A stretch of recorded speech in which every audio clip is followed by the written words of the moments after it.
Halo semuanya, hari ini untuk sesi yang pertama, keselamatan karena kasih karunia, bukan perbuatan kita sendiri. Firman Tuhan yang kita baca, Efesus pasal 2, ayat 8 dan 9 kita baca. Sebab karena kasih karunia kamu diselamatkan oleh iman, itu bukan hasil usahamu, tetapi pemberian Allah. Itu bukan hasil pekerjaanmu, jangan ada orang yang memegahkan diri. Sampai 9 kita baca. Saudara, saat kita menerima keselamatan Tuhan, itulah hal-hal yang sangat-sangat yang diberkati dan hal yang luar biasa. Sebab begitu besar Tuhan mengasihi kita setelah Dia menciptakan langit dan bumi ini, dan itulah keselamatan yang Tuhan merencanakan sejak awal mulanya. Dan untuk itu, Tuhan telah menciptakan semesta alam dan kita manusia. Jadi, setelah kita menerima anugerah dan kasih Tuhan dan menerima keselamatan Tuhan, itu hal-hal yang sangat dimuliakan di dalam hidup kita dan berkat yang sesungguhnya. Dan itu berkat yang ada di dalam rencana dan kehendak Tuhan. Jadi, tidak sama sekali ada yang lebih berbahagia dan gembira daripada ini. Seperti yang puji nyanyian bernyanyi, indahlah harinya Yesus membasuh dosaku. Sepertinya begitu, hari yang indah dan hari yang gembira bahwa Yesus telah membasuh dosa kita. Hari itulah yang hari yang terberkat di dalam sepanjang kehidupan kita. Jadi saudara, Tuhan saat Dia menyelamatkan kita, Dia sudah mempunyai rencana untuk selamatkan kita. Itu Dia mau terima kita sebagai istrinya. Jika kita membaca kitab di surah Efesus ini, banyak rencana-rencana Tuhan dan kehendak Tuhan yang dapat menjelaskan banyak sekali.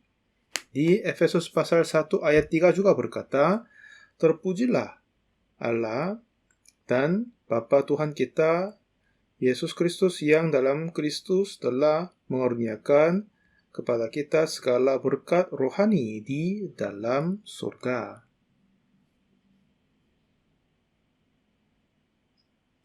Ayat 4, sebab di dalam Dia Allah telah memilih kita sebelum dunia dijadikan, supaya kita kudus dan tak bercacat di hadapan-Nya.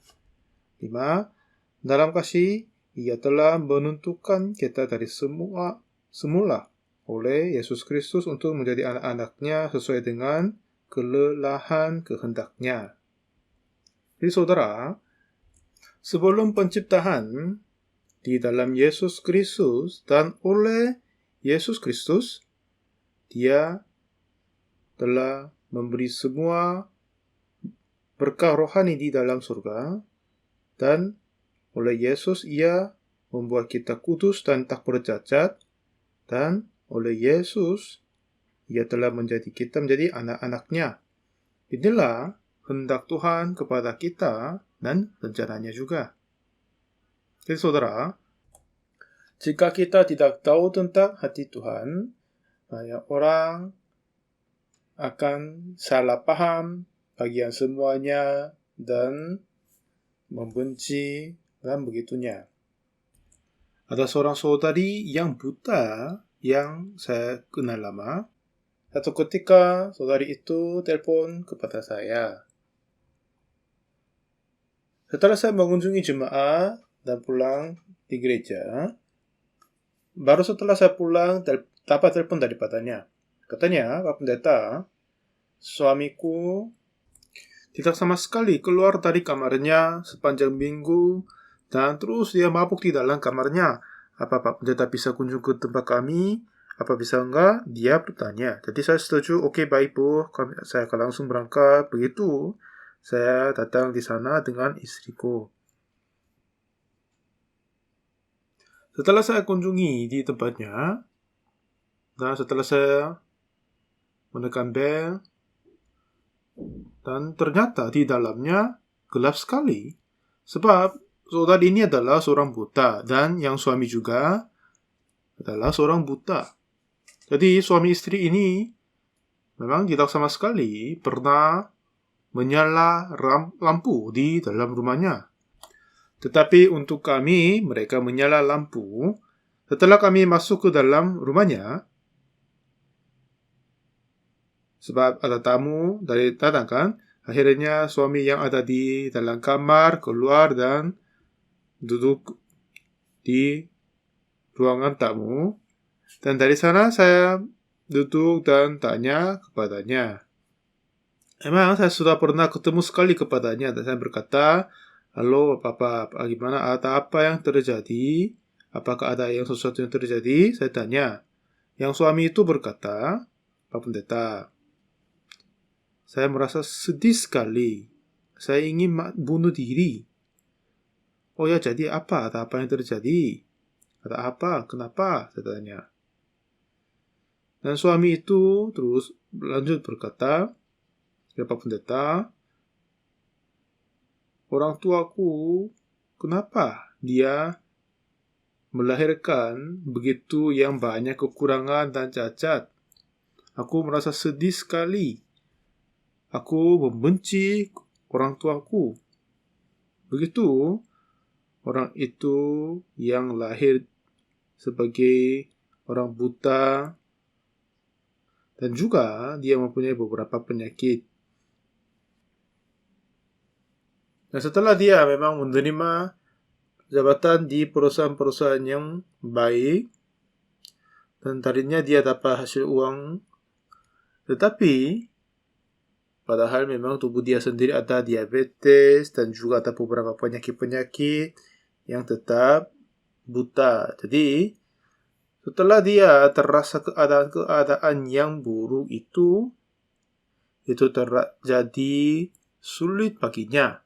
Akhirnya, setelah dia hidup sebagai seseorang yang berkurang, akhirnya dia membenci kepada orang tuanya yang melahirkan dia seperti kondisi begitu.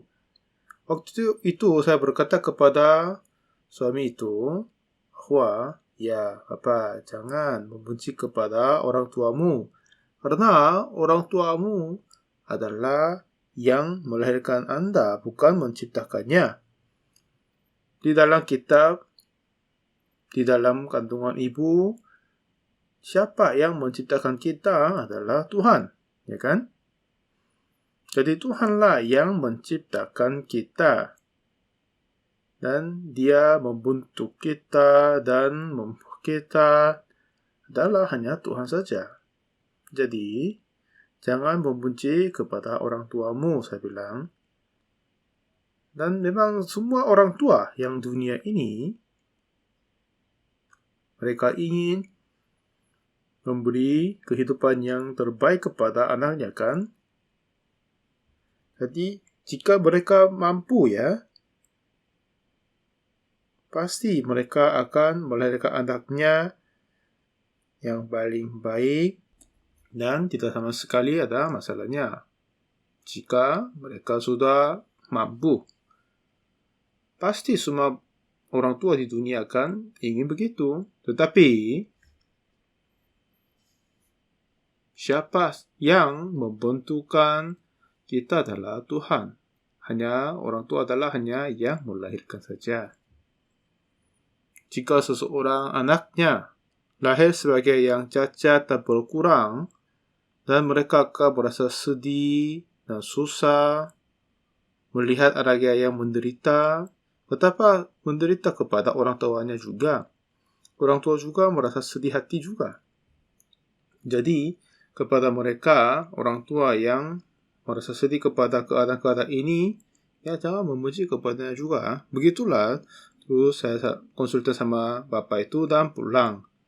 Pada saat saya pulang, saya mulai berpikir bahwa Tuhan adalah yang beda dari kehidupan manusia. Dia adalah mempunyai kuasa, maha kuasa dia. Memang, orang tua kita bukan seseorang yang maha kuasa. Tetapi siapa yang menciptakan kita, yaitu Tuhan, adalah Maha Kuasa. Baginya tidak ada yang mustahil. Dan Tuhan yang begitu besar Dia itu, dan Dia bisa membuat kita lebih kuat dan lebih hikmat dan lebih berkuasa. Pasti Dia bisa membentuk kita begitu kan? Tetapi terkadang jika kita melihat diri yang begitu lemah, kenapa Tuhan menciptakan kita begitu berkurang dan lemah?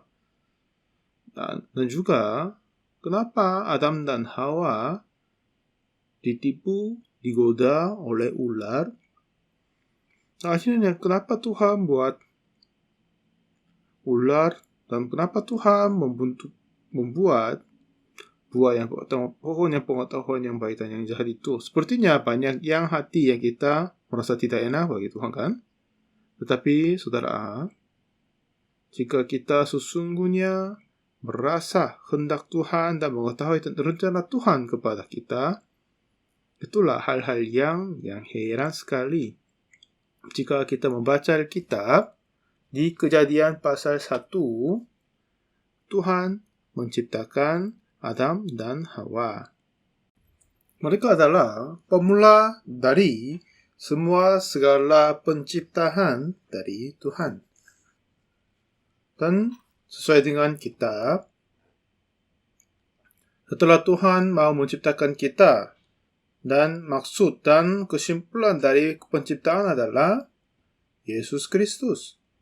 Di dalam Yesus Kristus, oleh kasih karunia Yesus Kristus, Ia membuat kita ciptaan baru.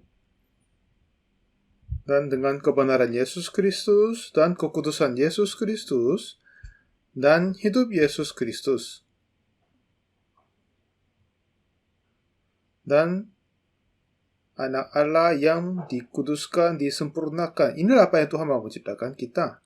So itu di dalam Kristus Yesus yang benar dan kudus, dan akhirnya menjadi anak-anak Tuhan. Inilah kehendak Tuhan dan rencana Tuhan kepada kita.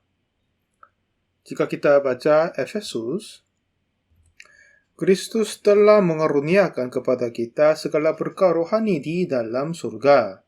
Dan juga di dalam Dia, Ia telah memilih kita dan menguduskan dan tak bercacat, dan membuat kita menjadi anak-anak-Nya. Inilah yang Tuhan sudah merencanakan, dan pekerjaan ini telah menggenapkan oleh Yesus Kristus. Gadis kehidupan rohani ada dua macam. Di dalam dunia ini dan tanah ini ada banyak agama dan juga banyak upacara dan acara dan tetapi sesungguhnya kehidupan rohani dapat dibagi dua. Yang pertama adalah kehidupan rohani penyebab dari perbuatannya. Dan kehidupan rohani berasal dari perbuatan adalah memang kita sendiri yang berbuat dirinya sendiri sesuatunya kan. Dan kehidupan rohani yang dari perbuatan sendiri, manusia menjadi peran utamanya, dan manusia seharusnya melakukan yang baik, harus hidup benar, dan semuanya tak bercacat dengan perbuatan dirinya sendiri, dan dirinya harus membuat dengan baik-baik. Dan itu dapat berkata kehidupan rohani berasal dari perbuatan. Atau dengan kata yang lain, mereka hidup berada di bawah hukum Taurat. Memang, kepada mereka yang tidak tahu tentang Tuhan atau mempunyai beda agama, juga berkata kepada mereka orang asing yang tidak punya hukum Taurat, hati nurani mereka sudah menjadi hukum Taurat kepada mereka. Jadi, sesuai dengan standarnya diri, mereka mengikuti hal-hal yang baik dan usahakan ia mengubahkan diri sendiri dan menghasilkan sesuatu. Segala hal-hal ini berada di bawah hukum Taurat dan perbuatan diri sendiri. Dan beda daripada hal ini, satu lagi yang beda adalah kehidupan rohani Sebab tadi iman. Nah, apa itu kehidupan rohani oleh iman? Adalah karena kita tidak bisa berhasil, kita tidak akan mungkin jadi akhirnya mengandal kepada Tuhan. Sebab aku ini, kita sendiri kurang mampu, tidak bisa jadi, akhirnya diperoleh dari Tuhan dan dikaruniakan oleh Tuhan. Jadi saudara, sepertinya iman itu apa? Sesuai dengan kitab suci, iman itu adalah hal yang penting. Dan iman adalah kita mengandal bagi Tuhan dan kita memperoleh kekuatan perbuatan Tuhan kepada kita yang kurang mampu. Jadi dasar dari iman adalah bukan dari perbuatan pengusahaan kita atau perbuatan-perbuatan kita sendiri. Maksudnya tidak tergolong dari perbuatan pelaku kita. Tetapi dasarnya, sumbernya dari Tuhan dan apa yang Tuhan melakukan kepada kita, yaitu kasih karunia bisa menjadi dasar untuk kehidupan rohani kita. Seperti yang tadi kita baca Efesus pasal 2 ayat 8, katanya, sebab karena kasih karunia kamu diselamatkan oleh iman, itu bukan hasil usahamu tetapi pemberian Allah. Nah, jadi oleh kasih karunia, sebab kasih karunia kamu diselamatkan oleh iman. Ini bukan hasil usahamu, tetapi pemberian Allah. Jadi saudara, di dalam firman Tuhan ini, sebelum iman,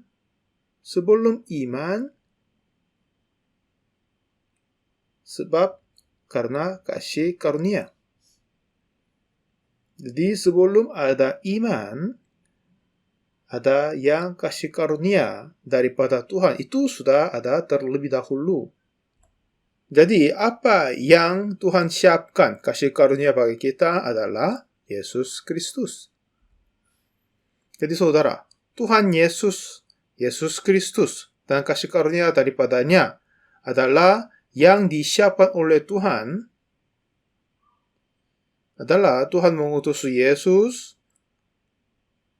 dan mengerjakan semua segala yang kita tidak bisa melakukan, dan dia melakukan penggantiannya. Jadi hanya oleh Yesus Kristus dia mendapat semua dosa kita yang kita tidak bisa menanggungkan. Dengan dosa kita, dia maju ke kayu salib. Dan kitab suci telah berkata tentang dosa yang Yesus angkat. Di Yohanes pasal 1 ayat 29 berkata, lihatlah anak domba Allah yang menghapus dosa dunia.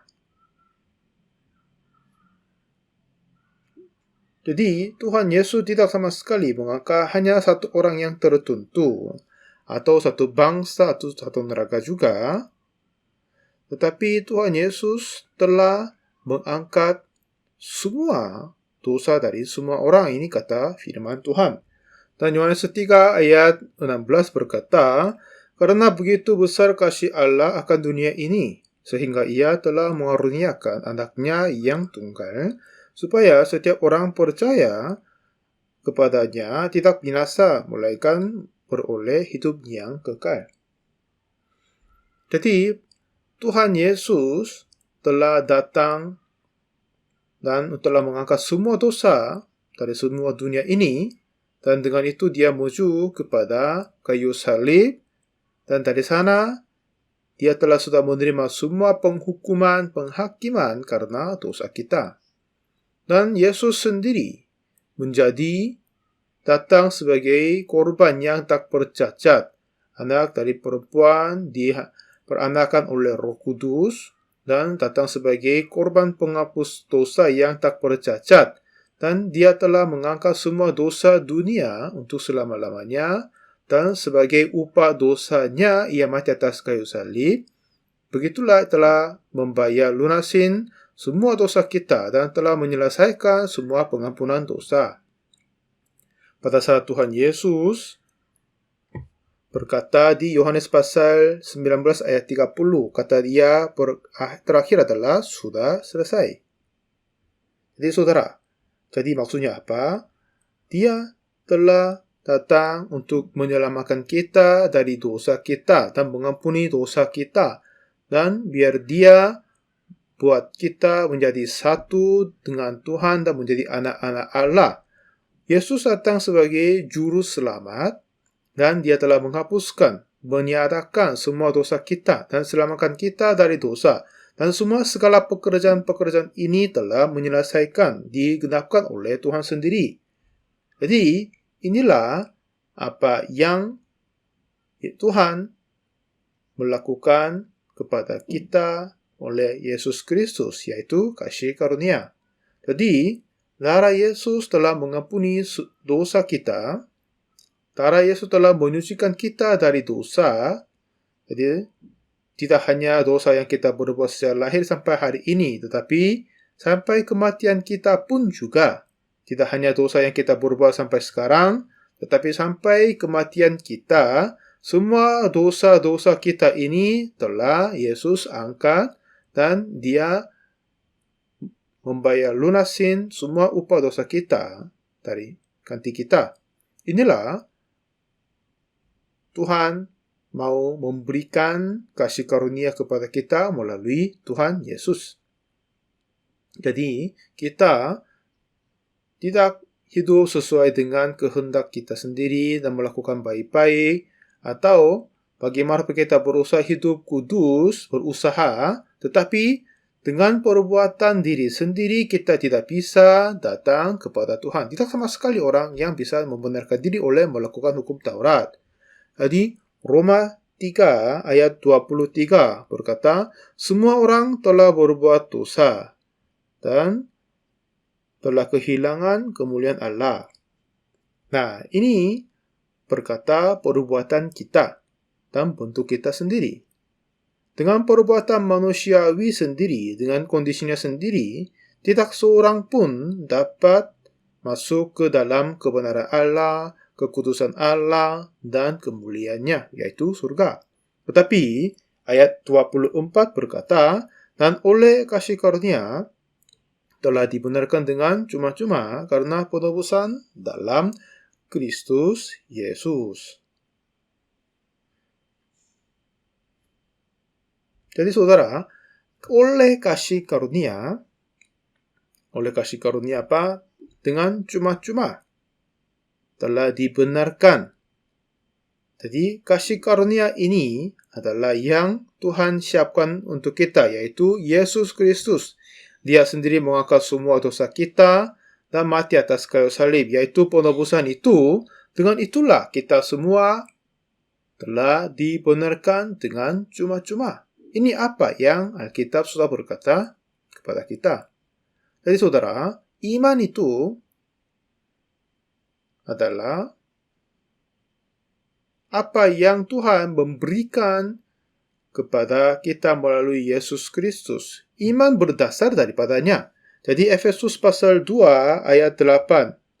Oleh kasih karunia kamu diselamatkan oleh iman. Itu bukan hasil usahamu, tetapi pemberian Allah.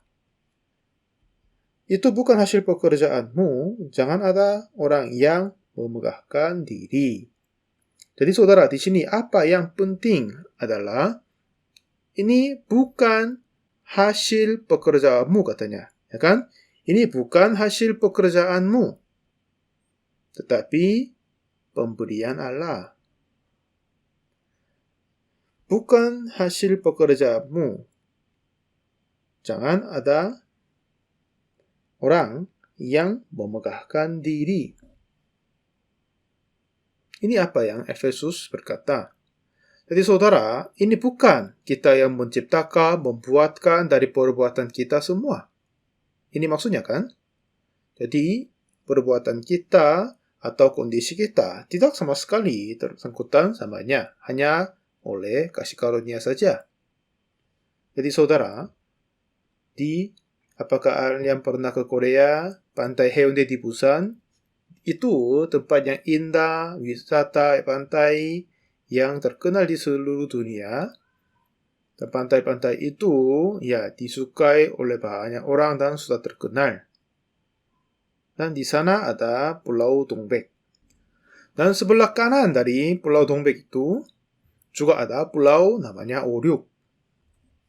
Oryuk itu dalam bahasa Korea berarti angka 5 atau 6. Jadi kenapa pulau itu dipanggil Pulau Oryuk? Artinya 5, 6 adalah ada batu yang besar 5 atau 6 di sana. Yang pertama, yang paling kiri ke atas namanya Pulau Bangpe. Yang kedua, Pulau Seoul. Dan kedua pulau ini, pada jam air pasang dan air mulai masuk, kedua yang atap itu bisa menjadi 2, jadi 6 buah batu. Dan pada air surut, air keluar, dan itu kelihatannya 1. Akhirnya, ini pulau namanya Oryuk, namanya 5 atau 6. Jadi banyak orang mengindahkan Pulau Oryuk dan ingin kunjungi di sana. Jika ada seorang yang tua, misalnya ia mau datang di pulau di sana, tetapi dia mau renang di sana. Jika dia ada seorang yang usianya tinggi dan nggak bisa berenang, tapi apakah dia bisa sampai di sana? Ya, itu hampir mustahil kan? Itu ya, jika dia mau ke sana, itu bahaya sampai meninggal dunia. Itu jarak jauh dari pantai ke pulau ini sekitar 600 meter. Jika mau sampai di sana dengan renang, seharusnya renang sampai akhir. Tetapi jika tidak boleh mencobanya. Sebab apa? Jika dia mencoba sedikit dan jatuh, tenggelam, sempat dia meninggal dunia. Dan setengah pun tidak boleh. Sampai tempat tujuannya pulau di darat itu, jika itu tidak bisa jadi, ya ini bodoh sekali dia mau coba renang sampai di situ. Jadi seorang yang ibu, nenek yang gak bisa renang, mau tiba di pulau, tetapi akhir-akhirnya dia tidak bisa sampai setengah selamat, akan ya mungkin meninggal dunia. Jadi seperti orang yang gak bisa renang, tapi dia mau berusaha merenang sampai ke pulau itu, ini sama dengan seorang yang manusia yang kurang mampu, tapi dia mau membenarkan diri dari perbuatannya sendiri, dan dia mau diberkati oleh Tuhan dari hasil pekerjaannya, ini sama aja. Jadi kehidupan rohani yang terbawa, ada di bawah, di perbuatan, dia harus melengkapi perbuatan yang diminta oleh Tuhan dengan sempurna. Jika seseorang tidak bisa melengkapi perbuatan sempurna sesuai dengan permintaan Tuhan, hukum Taurat telah berkata ini sudah akan dikutuk. Memang seseorang lebih baik daripada yang lain dan lebih baik daripada yang lain, tetapi standar daripada Tuhan bukan beda dan lebih baik daripada yang lain, tetapi tidak sama sekali bercacat di hadapan hukum Taurat. Inilah apa yang Tuhan meminta dan hukum Taurat meminta kepada orang ini. Jadi Roma 3 ayat 20 juga berkata, sebab tidak seorang pun yang dapat dibenarkan di hadapan Allah oleh melakukan hukum Taurat, karena justru oleh hukum Taurat orang mengenal dosa. Ini apa yang Alkitab telah berkata. Maksudnya apa? Tidak sama sekali ada yang dapat dibenarkan oleh perbuatan hukum Taurat dan membenarkan sendiri. Tidak akan mungkin. Jadi, seorang ibu yang tua yang gak bisa sampai di pulau dengan renang, akhirnya dia cari di ujung-ujungnya ada kapal yang baik di situ.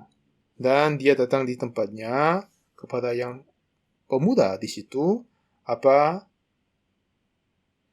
Kapal ini tujuan ke Pulau Oryuk. Lalu, yang pemilik kapal itu, yang pemuda itu bilang, iya nenek, aku mau berangkat ke Pulau Oryuk. Oh, itu baik. Kalau begitu, saya ingin sekali, saya harus ke pulau di sana. Apa Anda antar saya sampai ke situ?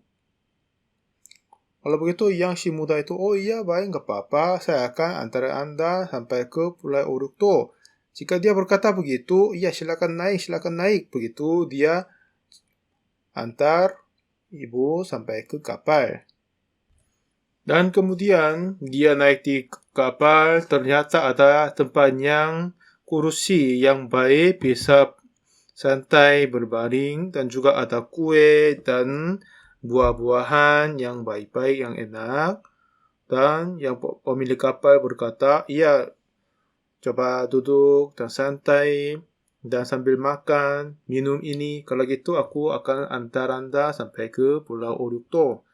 Begitu kapal ini memulai berangkat dan menuju ke pulaunya. Dan ibu ini merasa sangat berterima kasih dan juga dia hanya berada di dalam kapal, tidak berbuat apa-apa. Dan yang anak muda ini biar sempat dia naik di dalam kapal dan kasih makan juga. Memang ibu ini tidak melakukan apa-apa, hanya santai menunggu setelah dia naik di atas kapal, makan minum yang enak di situ. Dan begitulah mereka mulai berangkat, itu enak sekali. Nah, seperti kapal ini adalah bermaksud kasih karunia dari Yesus Kristus. Sebab kita sendiri tidak akan mungkin berhasil dan kita sendiri tidak bisa punya jalan. Waktu itu, Tuhan telah menyiapkan kapal biar sampai ke pulau itu walaupun seseorang ini tidak bisa berenang. Seperti begitu jika perempuan ini, ibu ini naik di atas kapal, kapal sudah cukup antar dia sampai ke tujuannya dengan aman. Seperti begitu, kasih karunia dari Tuhan sepertinya begitu. Jadi saudara, misalnya, jika seseorang naik kapal, ibu yang naik kapal itu, jika dia bisa renang atau tidak, itu tidak masalah. Jika dia harus renang sampai ke sana, ya sempat berbahaya, sempat mati, itu pun masih belum pasti bisa selamat sampai di situ. Jika tidak, kemungkinan dia tenggelam dan mati di tengahnya.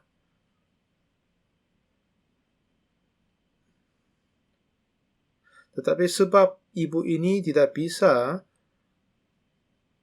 berjalan dengan renang, lalu dia naik kapal. Kalau gitu, ya, tidak sama sekali terhubung dengan bagaimana dia bisa renang atau tidak, itu nggak masalah. Dia duduk, baring, mengantuk, atau makan, itu tidak masalah daripada berenang dia. Seperti begitu kasih karunia, saudara. Dan dengan kondisi kita dan perbuatan kita dan usahakan diri mau maju di depan Tuhan, kita seharusnya melengkapi semua permintaan dari hukum Taurat. Apa yang permintaan dari hukum Taurat adalah, sebab barang siapa menuruti seluruh hukum itu tetapi mengabaikan satu bagian daripadanya, ia bersalah terhadap seluruhnya. Jadi jika dia berusaha melakukan semua hukum Taurat dengan baik-baik, tapi jika dia mengabaikan satu, ya sudah bersalah terhadap seluruhnya. Walaupun dia tidak membunuh, tapi jika dia berzina, ya sudah sama dengan yang pembunuh juga.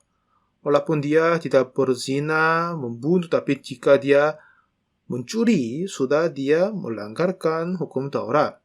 Jadi apa yang kitab suci sudah berkata adalah seseorang yang tidak sama sekali pernah berdosa dan menjaga hukum Taurat dengan sempurna, itulah saja hukum Taurat berkata kepada kita orang benar. Tetapi kasih karunia Yesus Kristus, seperti yang kapal tadi, memperoleh kasih karunia dari Yesus Kristus itu adalah tidak hanya mengampuni dosa kita dari sejak lahir sampai hari ini, tetapi sampai kematian kita. Jadi sejak lahir sampai kematian kita, Yesus telah mengangkat semua dosa kita Dan Dia telah menghapus dosa kita di atas kayu salib dan menyucikan kita dan membenarkan kita. Sebab penebusan dari Yesus Kristus telah membenarkan dan menguduskan dan tak bercacat bagi Tuhan. Jadi, kitab suci telah menyatakan hal itu begitu kepada kita. Ibrani 10 ayat 10 ini berkata, dan karena kehendaknya inilah kita telah dikuduskan satu kali untuk selama-lamanya oleh persembahan tubuh Yesus Kristus. Jadi Tuhan Yesus datang sebagai juru selamat untuk menyelamatkan kita dan menanggung semua dosa kita. Lihatlah anak tambah Allah yang menghapus dosa dunia seperti yang kata Tuhan. Dan juga 1 Yohanes pasal 2 ayat 2 juga berkata, dan Ia adalah pendamaian untuk segala dosa kita, dan bukan untuk dosa kita saja, tetapi juga untuk dosa seluruh dunia. Dan kemudian, Kolose pasal 2 ayat 13 berkata, Ia telah mengampuni segala dosa kita, mengampuni segala pelanggaran kita. Ini apa yang kitab suci sudah berkata bagi kita. Jadi saudara, kasih karunia di atas kayu salib Yesus adalah Dia telah menutupi, menanggung semua dosa kita sejak lahir sampai kematian kita dan mengampuninya. Jadi penebusan dari Yesus Kristus adalah Ia telah membayar lunasin semua permintaan dari hukum Taurat satu kali untuk selama-lamanya. Jadi saudara, ada dua cara untuk menjaga hukum Taurat, bahwa satu adalah tidak melanggarkan hukum Taurat dan menjaganya dengan baik-baik. Dan kedua, pada saat melanggarkan hukum itu, untuk pelanggaran ini, dia telah harus membayar sesuai dengan permintaan dari hukum Taurat. Ini juga sama dengan menjaga hukum Taurat. Jadi misalnya, jika saya melanggarkan lalu lintas untuk parkiran, pada saat itu terhadap lalu lintas ada yang denda. Untuk salah parkir itu, saya harus membayar. Pada saat selesaikan pembayaran denda sesuai dengan lalu lintas parkiran itu, waktu itu saatnya diampuni perbuatan kesalahan melanggarkan lalu lintas. Jadi pertama, jika dia tidak melanggarkan, itu tetap dijaga. Tetapi yang kedua, pada saat dia melanggarkan hukum Taurat dan tidak menjaga dengan baik-baik, tetapi sebab perbuatan kesalahan itu membayar denda sesuai dengan permintaan dari hukum itu, ini juga sama dengan telah menjaganya.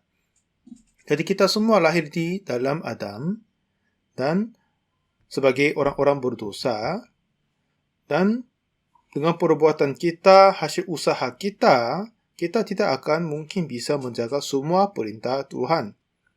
Dan begitu banyak pelanggaran, kesalahan, dosa yang kita telah berbuat sepanjang hidup kita, kan? Tapi Tuhan sudah tahu tentang kita, dan Tuhan ingin membuat kita tidak sama sekali bercacat menghadap di depan Tuhan dan membuat kita menjadi anak-anak Allah. Untuk ini Ia telah mengaruniakan, memberikan Yesus Kristus, dan Yesus Kristus akhirnya datang di bumi ini, dan Yesus telah menanggung semua dosa dari semua orang. Manusia pertama, yaitu Adam, sampai manusia terakhir. Semua dosa dari mereka menanggung dari ke atas kayu salib dan menghapuskan oleh darahnya dan membenarkan kita. Ini semua telah diselesaikan oleh Yesus sendiri. Jadi, Ibrani 10 ayat 10. Dari kehendaknya inilah kita telah dikuduskan satu kali untuk selama-lamanya oleh persembahan tubuh Yesus Kristus. Kita telah dikuduskan. Jadi Tuhan Yesus telah menanggung semua dosa kita, dan Dia telah menanggung segala permintaan dari hukum Taurat, telah membayar lunasin di atas kayu salib. Upah dosa dari seluruh dunia, Yesus telah membayar dengan darahnya dan kematiannya. Dan semua segala pembayaran yang diminta oleh hukum Taurat telah membayarnya.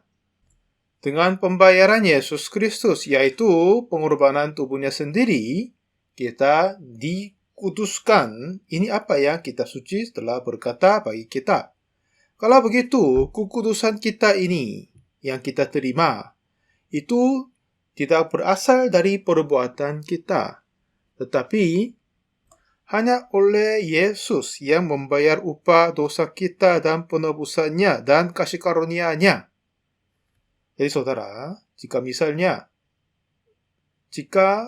kita hidup kudus sesuai dengan perbuatan diri sendiri, dan jika kita menjadi kudus daripada perbuatan diri sendiri, memang sampai sekarang kita sudah berdosa banyak sekali. Tapi untuk misalnya, jika kita menjaga kekudusan sampai hari ini, tetapi jika berbuat salah besok dan permaluan dibuka besok, kalau begitu, semua kekudusan berasal dari perbuatan itu akan dipecahkan. Tetapi kekudusan oleh percaya kepada kasih karunia Yesus Kristus di atas kayu salib, kekudusan itu tidak sama sekali terhubung dengan perbuatan kita dan kondisi kita. Jadi tidak akan berubah. Sebab semua dosa kita dari lahir sampai akhirnya, Yesus telah menanggung semua dosaku dan telah mengampuni di atas kayu salib dengan sempurna. Dengan begitu sempurna, Ia telah mengampuni semua dosa kita.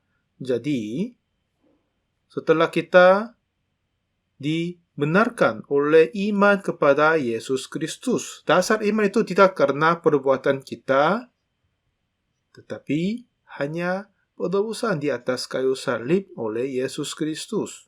Jadi, kekudusan kita terhubung dengan kasih karunia di atas kayu salib. Jadi, sebab selama penebusan Yesus tidak berubah, dan kekudusan kita sebab tadi penebusan itu pun tidak akan berubah.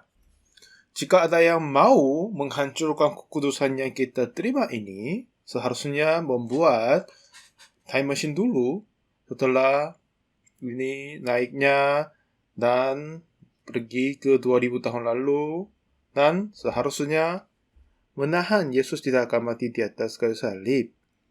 Ya kan? Siapa yang bisa mengerjakan begitu kan? Satu ketika kami buat seminar. Di dalam seminar besar itu ada yang kantata tentang Paskah. Dan pada hari yang orang-orang yang dari South Pacific dan mereka perlu datang dan menonton kantata tentang Paskah.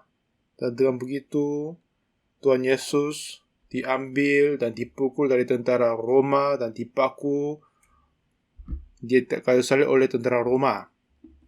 Waktu itu, tiba-tiba ada seorang yang duduk di depan di aula konser itu. Dia keluar dan menahan aktornya. Kenapa memaku Yesus? Kenapa mau pukul Yesus begitu? Dia berkata. Dan dia mengambil palu dari tentara Roma aktornya dan dia menyembunyikannya. Sebab itu, konser itu dihentikan sebentar. Setelah itu, ya kami jelasin sekali lagi dan membawa palu lagi dan melaksanakan konser terusnya. Jadi saudara, memang itu adalah sebuah kayak konser. Tetapi, jadi bisa ditahankan. Tetapi jika ada seseorang yang datang 2000 tahun yang lalu dan mencegah biar Yesus tidak akan mati atas kayu salib, kita tak bisa menahan begitu kan? Karena ini hal yang sudah terjadi, disaksikan oleh Tuhan, dan Tuhan telah menyaksikan dan memastikan sesuai dengan firman Tuhan yang tidak akan berubah, tidak akan sama sekali dibatalkan. Jadi, apa yang penyebab dari perbuatan? Jika perbuatan itu tidak sempurna, hasil akan mungkin bisa berubah dan rugi. Tetapi, kebenaran penyebab dari kebenaran Yesus Kristus. Perbuatan Yesus Kristus yang membenarkan kita, menguduskan kita, dan menyempurnakan kita untuk selama-lamanya. Dan oleh kebenaran yang sebab dari perbuatan dan kebenaran Yesus Kristus. Itu tidak akan dibatalkan atau berubah sebab perbuatan kita sendirian. Jadi inilah hal-hal yang luar biasa. Jadi iblis terus membuat kita melihat diri sendiri. Begitu banyak orang ditipu oleh iblis dan berusaha kepada dirinya sendiri untuk membenarkan diri. Dan berusaha sendiri untuk melakukan sesuatu yang baik. Itulah bagaimana iblis menipu kita manusia. Tetapi Tuhan sejak awal berkata kepada kita, Ia telah menyiapkan anugerah dari Yesus Kristus, dan hanya oleh Yesus Kristus sajalah kita dapat menghadapi kepada Tuhan. Sebab apa yang berkata, Dia tidak sama sekali pernah memberi nama yang lain kecuali Yesus. Tuhan tidak sama sekali memberi nama yang lain kecuali Yesus untuk kita diselamatkan. Dan Yesus pernah bilang, Akulah hidup, jalan, dan kebenaran. Jika kecuali aku, tidak ada yang bisa datang kepada Bapakku. Yang Yesus bilang begitu kan? Jadi, anugerah Yesus Kristus ini adalah jalannya hanya satu-satu saja. Kecuali Yesus, tidak sama sekali akan ada jalan yang lain. Ini kata firman Tuhan. Tetapi saudara, anugerah dari Yesus Kristus memang sempurna. Jadi saudara, jika ada sesuatu yang kamu berbuat sampai sekarang ini, memang sebagiannya aku akan mengampuni. Tetapi, mulai besok kamu harus hidup dengan baik-baik. Jika Tuhan berkata begitu, iya, tidak sama sekali ada orang yang bisa hidup dengan sempurna. Ya, baik sampai sekarang ini maupun ke depan juga. Kita pasti akan hidup di dalam kelemahan dan kekurangan, dan pasti akan dipermalukan, akan keluar daripada kita juga. Jadi, satu ketika, ada seorang yang anak kecil, dia tidak malas untuk belajar, dan dia harus ujian untuk masuk universitas, tapi tidak sama sekali bisa masuk, sebab dia udah lama tidak belajar. Akhirnya, sekolah tinggi untuk teknik atau politek pun, susah masuk dia. Dan banyak orang akan tanya kepadanya. Jika orang ditanya bagaimana, dia berpikir, apa yang saya harus memberi jawab? Dia merasa agak bingung. Akhirnya, dia berkata, iya, memang semuanya akan gagal pasti. Jadi, jika saya gagal, tidak akan lulus, dan tidak sama sekali ada yang universitas yang akan saya bisa masuk akan tidak lulus. Lebih baik saya masukkan di surat permohonan izin masuk di sekolah yang terbaik. Setelah itu ada yang ditanya, bagaimana ujianmu? Mana ujianmu? Oke, iya, aku tidak lulus. Ya, kamu masukkan surat di mana? Lalu dia jawab, iya, saya masukkan sekolah kampus hukum di kayak UI, di sekolah universitas di Seoul kayaknya.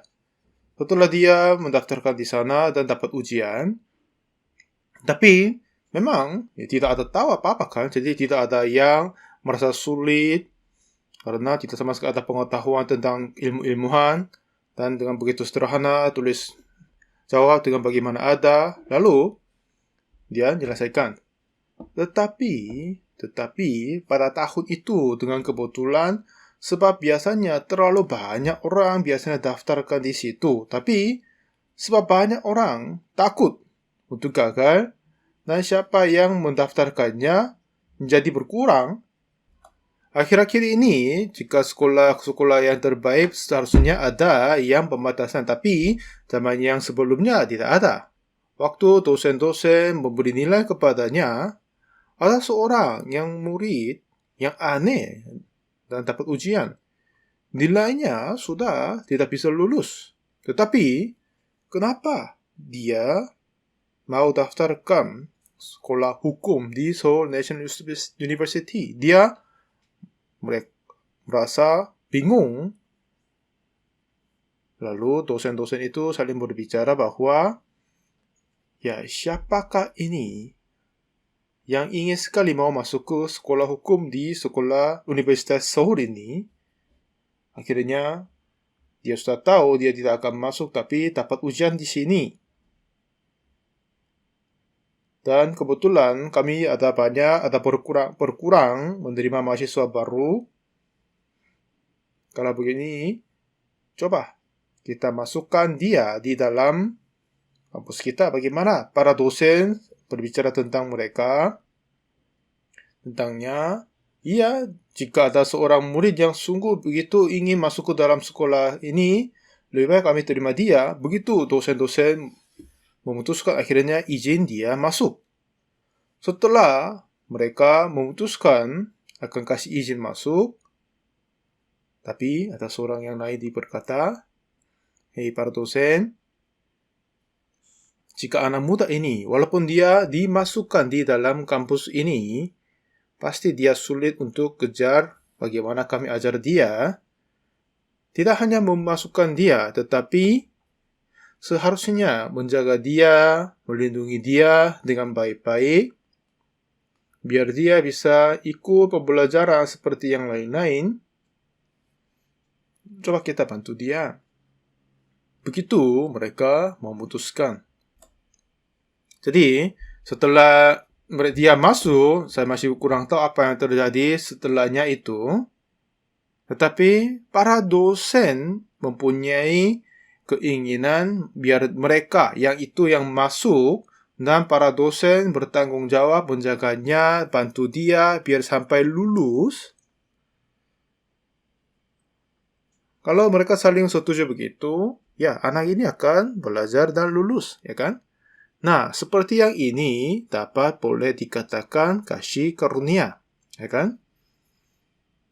Jadi, Roma pasal 11 ayat yang 6 berkata, tetapi jika hal itu terjadi karena kasih karunia, maka bukan lagi karena perbuatan. Sebab jika tidak demikian, maka kasih karunia itu bukan lagi kasih karunia. Jadi, itu jadi oleh kasih karunia, maka bukan lagi karena perbuatan. Ini kata Roma 11 ayat yang 6. Jadi, setelah kita menerima keselamatan oleh iman dan oleh kasih karunia, dan kemudian kita memasalahkan kekurangan dan permasalahan dari perbuatan sendiri, dan lalu kita menjadi orang berdosa lagi. Sebab perbuatan, kondisi, syarat yang perbuatan kita membatalkan, memecahkan kebenaran yang dikasih oleh Tuhan. Kalau begitu, itu bukan kasih karunia. Maka, jika itu sudah menjadi oleh kasih karunia, maka bukan lagi karena perbuatan. Sebab, jika tidak demikian, maka kasih karunia itu bukan lagi kasih karunia. Ini kata Tuhan. Jadi setelah kita sungguh terima keselamatan oleh kasih karunia, itu tidak penyebab dari perbuatan kita. Dan juga tidak akan berubah, tidak akan dibatalkan oleh perbuatan kita. Ini tidak akan berubah. Ini apa yang kitab suci. Coba kita cari satu yang lain. Berkata, Roma 4 ayat 4 berkata, kalau ada orang yang bekerja, upahnya tidak diperhitungkan sebagai hadiah, tetapi sebagai haknya. Tetapi kalau ada orang yang tidak bekerja, namun percaya kepada Dia yang membenarkan orang durhaka, imannya diperhitungkan menjadi kebenaran. Seperti juga Daud menyebut, berbahagia orang yang dibenarkan Allah bukan berdasarkan perbuatannya. Nah, jadi di sini orang yang tidak bekerja tetapi dibenarkan. Ini apa yang Daud berkata kebahagiaan tentang orang ini. Orang dibenarkan tanpa perbuatan, tanpa kerja. Ini bukan dari perbuatan hasil usaha dia, tetapi dia percaya kepada kasih karunia. Jadi, hanya oleh kasih karunia dia diperhitungkan seseorang yang dibenarkan. Ini kebahagiaan. Seperti ayat 5. Kalau ada orang yang tidak bekerja namun percaya kepada Dia yang membenarkan orang durhaka, imannya diperhitungkan menjadi kebenaran. Tuhan telah siapkan Yesus untuk kita, dan oleh Yesus Ia telah menyelesaikan semua segala yang hal kita tidak bisa melakukan. Dan kita percaya kepada itu. Dengan imannya kita diselamatkan, dikuduskan untuk selama-lamanya, dan ini tidak sama sekali akan dibatalkan dari perbuatan kita untuk selama-lamanya. Ini apa yang Kitab Suci sedang berkata. Ya, sesi yang pertama kali ini selesai. Sampai demikian. Terima kasih banyak.